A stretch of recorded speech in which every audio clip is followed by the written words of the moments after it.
Hello students, this is your last lecture of this chapter and not only of this chapter but this is the last lecture of first book. आपकी physics की 12th class की जो first book है उसका ये last lecture है।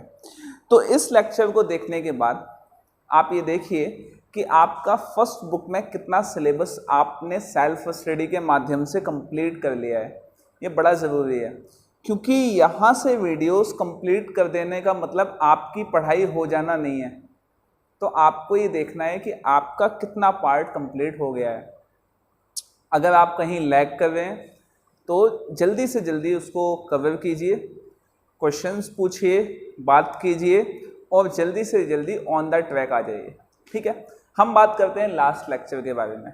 This last lecture is properties of electromagnetic waves. हमने last lecture में पढ़ा था, लास्ट मतलब इससे पिछले वाले लेक्चर में हमने ये पढ़ा था कि इलेक्ट्रोमैग्नेटिक वेव्स की सोर्सेस क्या होते हैं, उनकी फ्रीक्वेंसी क्या होती है, उनकी वेवलेंथ की रेंज क्या होती है और उनके यूजेस क्या होते हैं। ठीक है, तो आज हम पढ़ेंगे कि इलेक्ट्रोमैग्नेटिक वेव्स की प्रॉपर्टीज क्या होती हैं। देखिए, first property of electromagnetic waves कि उसकी स्पीड क्या है। इलेक्ट्रोमैग्नेटिक वेव्स की स्पीड क्या होती है। Electromagnetic waves always travels with the speed of light. वो हमेशा लाइट की स्पीड से ट्रेवल करती हैं। इलेक्ट्रोमैग्नेटिक वेव्स हमेशा लाइट की स्पीड से ट्रेवल करती हैं। So the speed of light is 3 × 10⁸ meter per second. Electromagnetic waves always travels with the speed of light. Always travels with the speed of light. Now next, second, nature of electromagnetic waves. किसी भी wave का nature क्या होता है। तो wave के nature दो तरह से डिफाइन किए गए हैं। First is transverse nature of wave and second is longitudinal nature of wave. अब ये ट्रांसवर्स नेचर क्या होता है और लॉन्गिट्यूडनल नेचर क्या होता है, तो सबसे पहले एक छोटा सा इंट्रोडक्शन देख लेते हैं वेव का कि वेव बनती कैसे है। फॉर एग्जाम्पल, एक पॉन्ड के किनारे आप बैठे हुए हैं और आपने पानी में हाथ मार दिया। हाथ मारने की वजह से पानी में एक वाइब्रेशन क्रिएट हो गया। जब वो वाइब्रेशन क्रिएट हुआ तो जिन पानी के मॉलिक्यूल्स को आपने हाथ मारा है वो मॉलिक्यूल्स ऊपर नीचे ऑसिलेट होने लगे और मॉलिक्यूल्स ने ऑसिलेट होते हुए अपनी एनर्जी आगे वाले मॉलिक्यूल्स को दे दी, वो भी ऑसिलेट होने लगे, उनने आगे दे दी। तो वेव आगे की तरफ ऐसे बढ़ती जा रही है और मॉलिक्यूल्स ऐसे ऑसिलेट होते जा रहे हैं। तो जो वेव्स मॉलिक्यूल्स के वाइब्रेशन के परपेंडिकुलर ट्रेवल करती हैं वो वेव्स कहलाती हैं, उनका नेचर कहलाता है ट्रांसवर्स नेचर ऑफ वेव। क्या बात समझ में आ गई? चलिए, next is what, next nature is longitudinal. ठीक है, तो लॉन्गिट्यूडनल नेचर क्या होता है कि जब भी कोई वेव्स आगे ट्रेवल करती हैं तो उनका जो वाइब्रेशन है अगर वेव्स के डायरेक्शन में ट्रेवल करता है, वेव्स के डायरेक्शन में उनका वाइब्रेशन होता है मॉलिक्यूल्स का, उसको हम लॉन्गिट्यूडनल नेचर कहते हैं। फॉर एग्जांपल साउंड, मैं आप सभी से बात कर रहा हूँ अभी, तो बात करते वक्त क्या है, जो मैं बोल रहा हूँ तो मेरे लिप्स के पास जो एयर के मॉलिक्यूल्स हैं उन पर प्रेशर पड़ रहा है। प्रेशर पड़ने की वजह से वो ऑसिलेट कर देना स्टार्ट करते हैं। ये मॉलिक्यूल्स अपनी एनर्जी आगे वाले मॉलिक्यूल को दे देते हैं, वो ऑसिलेट करने लग जाता है, वो आगे दे देते हैं, वो ऑसिलेट करने लग जाता है। तो यहाँ पे जो मॉलिक्यूल्स हैं वो वेव के डायरेक्शन में वाइब्रेट कर रहे हैं। तो वाइब्रेशन अगर वेव के डायरेक्शन में होता है तो उसको हम बोलते हैं, या मैं कहूँ वाइब्रेशन अगर वेव के डायरेक्शन के पैरेलल या एंटी पैरेलल होता है तो उसको हम लॉन्गिट्यूडनल नेचर कहते हैं। और अगर वाइब्रेशन वेव के मोशन के परपेंडिकुलर हो रहा है, मॉलिक्यूल्स का वाइब्रेशन अगर वेव के मोशन के परपेंडिकुलर हो रहा है, so it will be known as transverse nature of wave. चलिए, तो फोर्थ लेक्चर में हमने प्रोडक्शन ऑफ इलेक्ट्रोमैग्नेटिक वेव्स पढ़ा था, प्रोडक्शन एंड प्रोपेगेशन। तो ज़रा अंदाज़ा लगा के सोचिए कि कौन सा नेचर है लाइट का। आप अगर लाइट को देखेंगे तो लाइट में वेव इस डायरेक्शन में फॉर एग्जांपल प्रोपेगेट कर रही है, तो उसमें इलेक्ट्रिक फील्ड वेक्टर इस डायरेक्शन में वाइब्रेट करेगा और मैग्नेटिक फील्ड वेक्टर इस डायरेक्शन में वाइब्रेट करेगा। इलेक्ट्रिक फील्ड और मैग्नेटिक फील्ड एक दूसरे के परपेंडिकुलर तो होंगे ही होंगे, लेकिन वो वेव के डायरेक्शन के भी परपेंडिकुलर होंगे। तो इसका मतलब है लाइट का नेचर कैसा है, it is having transverse nature. So light is having transverse nature, और I can say electromagnetic wave is having transverse nature. Next is equation of electromagnetic wave. हम इलेक्ट्रोमैग्नेटिक वेव की इक्वेशन निकालते कैसे हैं, calculate कैसे करते हैं। सो सिंपल एक इक्वेशन दी हुई है इलेक्ट्रोमैग्नेटिक वेव्स की। आपने एक फॉर्मूला पढ़ा होगा 4th चैप्टर में, that is C is equal to 1/μ0 divided by multiplied by epsilon naught. ये एक फॉर्मूला होता है जिस फॉर्मूले से लाइट की स्पीड निकल के आती है, ये 3 × 10⁸। इसी को हम थोड़ा और एलैबोरेट करें तो हमारे पास एक इक्वेशन मिलती है, that equation is C is equal to E0 by V0, B0। ये क्या है, आपको याद होगा वेलोसिटी सेलेक्टर की इक्वेशन कुछ ऐसी आती थी कि लाइट कि किसी भी पार्टिकल की वेलोसिटी क्या होगी, वो वेलोसिटी इतनी होगी, ठीक है। So this is the equation of electromagnetic wave, ठीक है। Next is momentum of electromagnetic wave. अब मोमेंटम का फॉर्मूला जो 11th से आज तक आप पढ़ते आए हैं, वो मोमेंटम का फॉर्मूला होता है mass into velocity. P is equal to mass into velocity. मतलब किसी के पास मास है और वो वे वेलोसिटी से मूव कर रहा है, that means it is having some momentum. लेकिन इलेक्ट्रोमैग्नेटिक वेव तो एक वेव है, वेव के पास पार्टिकल नेचर तो होता ही नहीं, वेव के पास पार्टिकल्स तो हैं ही नहीं।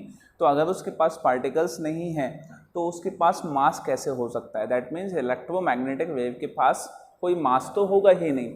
अब अगर उसके पास कोई मास नहीं है तो उसके पास मोमेंटम कैसे आया, ठीक है। तो देखिए, जब भी कोई पार्टिकल नेचर होता है तो उसका मोमेंटम उसके मास, और कोई भी पार्टिकल होता है तो उसका मोमेंटम उसके मास और उसकी वेलोसिटी से कैलकुलेट किया जाता है। लेकिन कोई वेव जब होती है तो उसका नेचर उसके मास से कैलकुलेट नहीं किया जाता, बल्कि उसकी एनर्जी से कैलकुलेट किया जाता है। और आपने पढ़ा हुआ है आइंस्टीन्स एनर्जी इक्विवेलेंस इक्वेशन, उसमें वो कहता है कि मास और एनर्जी दोनों कन्वर्टेबल हैं। तो यहाँ वेव के फॉर्म में हम मोमेंटम पढ़ते हैं एनर्जी के फॉर्म में, वहीं पार्टिकल में हम मोमेंटम पढ़ते हैं मास के फॉर्म में, ठीक है। तो देखिए यहाँ पे मोमेंटम कितना आएगा, देखिए अगर मैं बात करूँ कि कोई एक वेव मूव कर रही है तो उसके पास काइनेटिक एनर्जी कितनी होगी। So it will be having kinetic energy is equal to ½ mv²।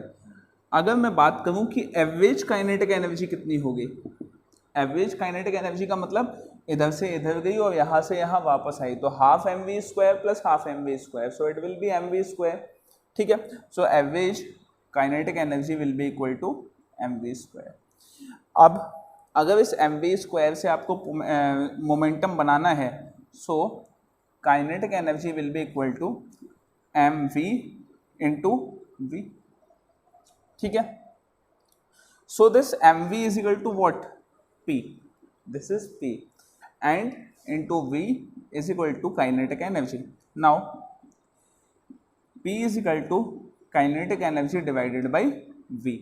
Now when we talk about the wave, so it will be having energy, उसकी एनर्जी कितनी होगी आप पढ़ेंगे डुअल नेचर ऑफ वेव में, that it will be having energy that E is equal to h nu divided by v. If we are talking about v, then v is what, v is the speed of electromagnetic waves, so it will be written as C. ठीक है, तो ये E is equal to क्या हो गया, H new. यहाँ H क्या है, प्लैंक्स कांस्टेंट है, ये Planck's, h is Planck's constant. क्या समझ में आ गई बात? चलिए अब देखिए ये H nu divided by C. अब अगर मैं बात करूँ पी की, so P will be H nu divided by C. अब सी की वैल्यू क्या होती है, C is equal to nu into lambda. कल वाली इक्वेशन में हमने देखा था न्यू से न्यूड cancel, this is nu, so nu से nu cancel, so P momentum is equal to H by lambda. तो ये वाला मोमेंटम का फॉर्मूला भी आप डुअल नेचर ऑफ वेव्स में देखने वाले हैं। That is the chapter number 9, 10, 11, वो चैप्टर नंबर 11 है, उसमें आप ये देखेंगे formula. So this is the momentum of the wave. ये वेव का मोमेंटम होता है। ठीक है, तो हमारे पास ये वैल्यू आ गई, that is h by lambda, और we can say energy per unit velocity. This is the momentum of wave. Next is pressure of electromagnetic wave. अगर इलेक्ट्रोमैग्नेटिक वेव की बात करूँ तो लाइट भी एक इलेक्ट्रोमैग्नेटिक वेव है, तो लाइट भी क्या कुछ प्रेशर डालती है? हाँ, लाइट कुछ प्रेशर डालती है। अब वो प्रेशर होता कितना है, देखिए लाइट का प्रेशर बहुत ज़्यादा कम होता है, बहुत कम होता है। उसको मेज़र करने के लिए आपको बहुत सेंसिटिव डिवाइस की ज़रूरत होती है। आपके पास बहुत ही ज़्यादा सेंसिटिव डिवाइस होना चाहिए, उसकी हेल्प से आप उसका प्रेशर कैलकुलेट कर पाएंगे। तो एक डिवाइस है दैट इज़ नेम्ड पायरेनोमीटर, PYRANOMETER, पायरेनोमीटर। उस पायरेनोमीटर की हेल्प से हम इलेक्ट्रोमैग्नेटिक वेव का प्रेशर कैलकुलेट करते हैं, and that pressure will come out of the order of 10⁻⁻7 Newton per meter square. This amount of pressure will be calculated with the help of pyrometer. बहुत ही छोटा pressure है ये। क्या बात समझ में आ गई? तो ये हमारा कुछ प्रॉपर्टीज हुई इलेक्ट्रोमैग्नेटिक वेव्स की, ये अलग अलग प्रॉपर्टीज हैं। एक और प्रॉपर्टी है इलेक्ट्रोमैग्नेटिक वेव की, वो अब देख लेते हैं हम। That property is sixth, Poynting vector. इसकी आप स्पेलिंग देख लीजिएगा आप, पॉइंटिंग वेक्टर की स्पेलिंग क्या है। देखिए पॉइंटिंग वेक्टर क्या होता है। पॉइंटिंग वेक्टर किसी भी वेव की या इलेक्ट्रोमैग्नेटिक वेव की एनर्जी को कैलकुलेट करता है। वो एनर्जी को कैलकुलेट कैसे करता है कि जब आप एक इलेक्ट्रोमैग्नेटिक वेव को किसी एरिया से पास करवाते हैं, किसी सरफेस से पास करवाते हैं, किसी क्लोज्ड बॉडी से पास करवाते हैं, और उस क्लोज्ड बॉडी का जो एरिया है दैट इज 1 मीटर स्क्वायर, और एनर्जी को पास होने में जो टाइम लगता है दैट इज 1 सेकेंड, तो उसको हम बोलते हैं पॉइंटिंग वेक्टर। क्या बात समझ में आ गई? समझिए, किसी एक वेव को, इलेक्ट्रोमैग्नेटिक वेव को, जब हम एक सिलेंड्रिकल जार से पास करवाते हैं जिसका एरिया है 1 मीटर स्क्वायर, और उसको पास होने में टाइम जो लगता है दैट इज 1 सेकेंड, अगर वो जो चीज़ है दैट विल बी द, अगर उस टाइम पे जितनी एनर्जी पास होती है उस एरिया से, that is called Poynting vector. क्या बात समझ में आ गई? ठीक है, तो हम लिखते हैं फटाफट। व्हेन, या व्हेन से स्टार्ट नहीं करते, the amount of energy, the amount of energy passed through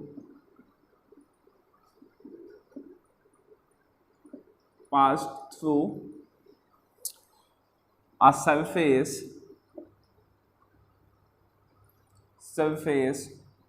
of 1 meter square area and in 1 second is known as pointing vector, that is known as pointing vector. So it will be represented by P, and if I write it as in expression form, so it will be energy per unit area into